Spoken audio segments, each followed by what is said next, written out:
اتفاق کے چند اشعار پیش فرمائیں۔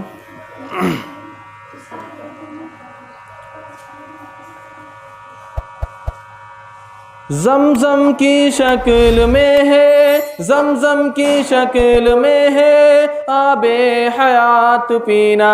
زمزم کی شکل میں ہے آب حیات پینا، ہر مرنے کا کیا تصور جینا وہی ہے جینا، مرنے کا کیا تصور جینا وہی ہے جینا، حرمین کے مناظر، حرمین کے مناظر جنت کا پہلا زینہ، حرمین کے مناظر جنت کا پہلا زینہ، جنت سے جنت سے جنت سے کم نہیں ہے سرکار کا مدینہ، بس یہی ایک ہی دھن ہے کہ مدینہ دیکھوں، بس یہی ایک ہی دھن ہے، بات چھڑ جائے عجم کی تو میں گھبرا جاؤں، بات چھڑ جائے عجم کی تو میں گھبرا جاؤں، بس یہی ایک ہی دھن ہے کہ مدینہ دیکھوں۔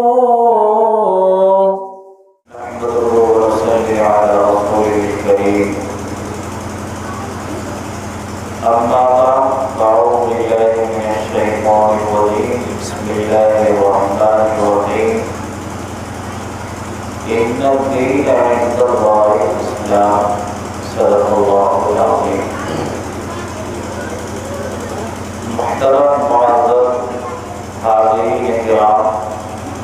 نوجوان ساتھیوں،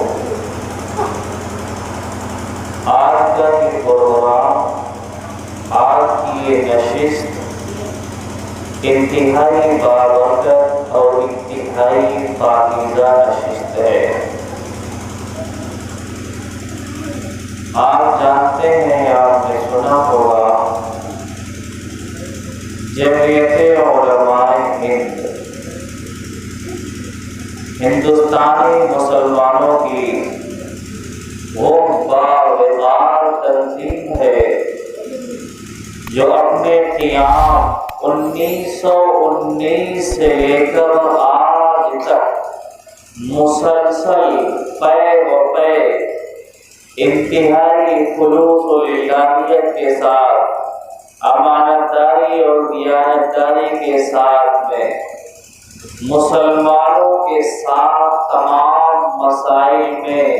شانہ بشانہ کھڑی ہے، ان کی قیادت، ان کی رہنمائی کر رہی ہے۔ آج اس کے جو ہندوستانی روح گواہ ہے اور صدر محترم ہیں حضرت مولانا سید محمود اسعد مدنی دعوت برکاتہم، اور جنرل سیکریٹری ہیں مولانا حکیم الدین صاحب دعوت برکاتہم، ان کی صدارت میں، ان کی قیادت میں پورے ملک کے اندر یہ تنظیم مسلمانوں کی سرگرم ہے اور کام کر رہی ہے، اور مسلمانوں کی دینی اعتبار سے، سیاسی اعتبار سے، سماجی اعتبار سے، معاشی اعتبار سے، قانونی اعتبار سے رہنمائی کر رہی ہے۔ اسی کی شاخ بہار کے اندر قائم ہے، ضلعوں میں، قصبوں میں قائم ہے۔ ابھی پچھلے جمعے کو اس کی میٹنگ ہوئی تھی جس میں ہمارے بہار کے علماء کرام، ائمہ کرام جمع ہوئے، اور اس میٹنگ کے اندر بہت سارے فیصلے لیے گئے۔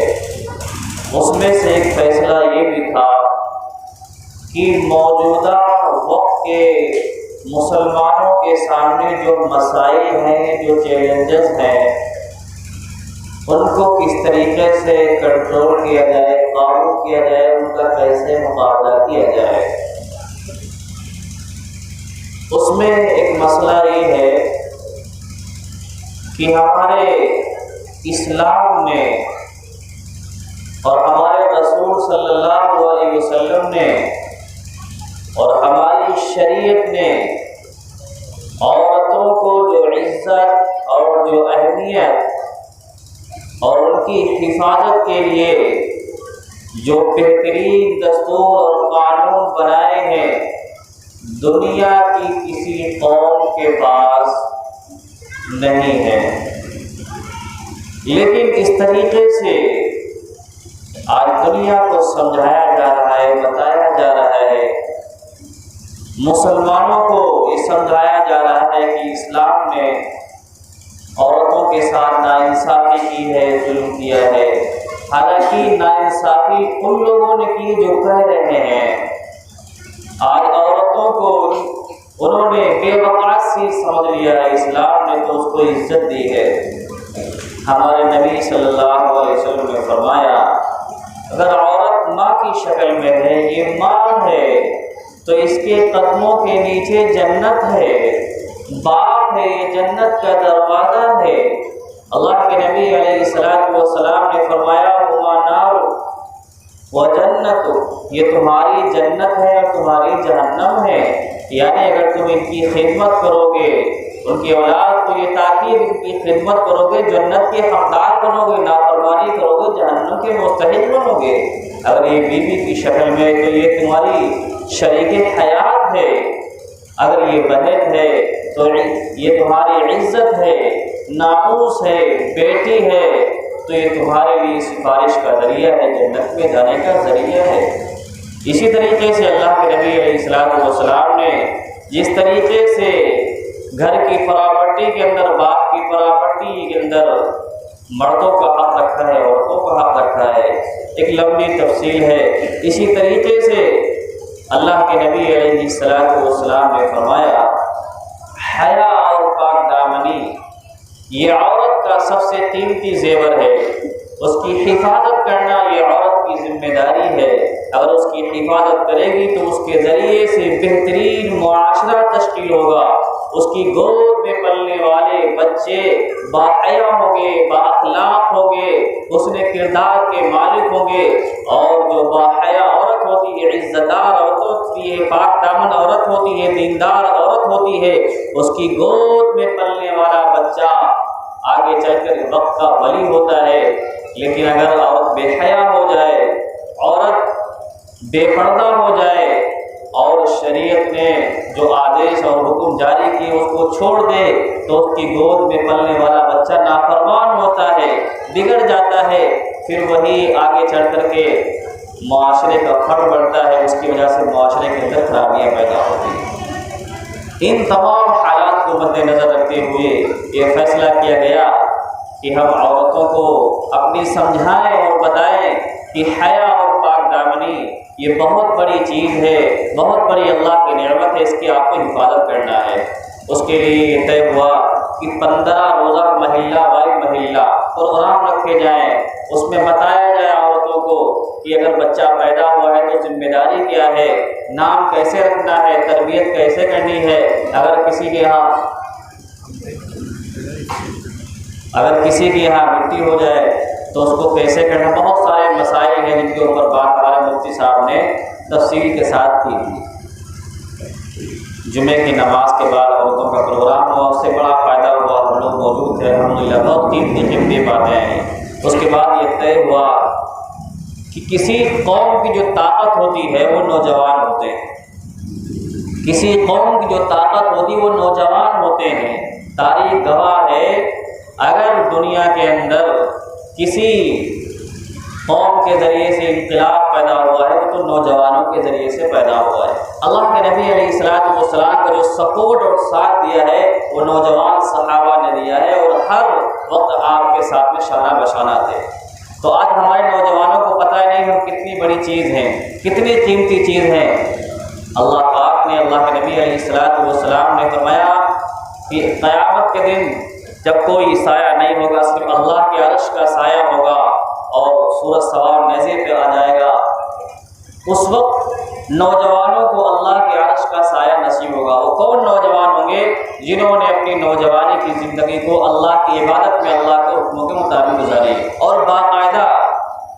نوجوانی کی جو عمر ہے اس کے بارے میں سوال ہوگا۔ تو ہم لوگوں نے مشورے سے طے کیا اپنے نوجوانوں کو جوڑا جائے کہ تم بہت بڑی طاقت ہو، بہت بڑی نعمت ہو، اس طریقے سے تمہیں زندگی گزارنا ہے۔ اگر تم اس طریقے سے زندگی گزارو گے تو پھر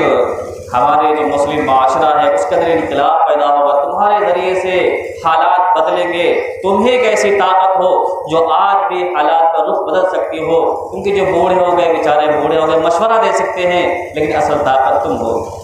نوجوانوں کو سمجھانے کے لیے، جوڑنے کے لیے، اور ان کو صحیح نہج پر کام کرنے کے لیے، ان کو بتانے کیا کر سکتے ہو، ان تمام باتوں کو بتانے کے لیے طے کیا گیا 15 روزہ پروگرام رکھا جائے۔ الحمدللہ آج یہ آپ کی مسجد میں پہلا پروگرام ہے، جس کے لیے ہمارے مفتی صاحب تشریف لائے ہیں، مفتی محمد ساجد صاحب دامت برکاتہم۔ نوجوان مفتی صاحب ہیں لیکن بڑے تیز ترار ہیں، بڑے فکر مند ہیں۔ آج جب یہاں آئے تو صبح 2 پروگرام کرنے کے بعد تیسرا پروگرام اور ابھی چوتھا پروگرام ان کا لگا ہوا ہے ایک مینار مسجد کے اندر۔ تو بہرحال میرے عزیز دوستوں، مفتی صاحب تشریف لائے، اللہ تعالیٰ ان کی عمر برکت نصیب فرمائے۔ یہ ہمارے لیے خوش نصیبی ہے، ایسی دینی مجلسیں جب ہم کو ملیں تو ہم کو جڑنا چاہیے، جوڑنا چاہیے۔ ہم جب جانتے ہیں حالات کس طریقے کے ہیں، ان حالات کے اندر ہمیں کیسے رہنا ہے اور کس طریقے سے اپنے دین کی حفاظت کرنا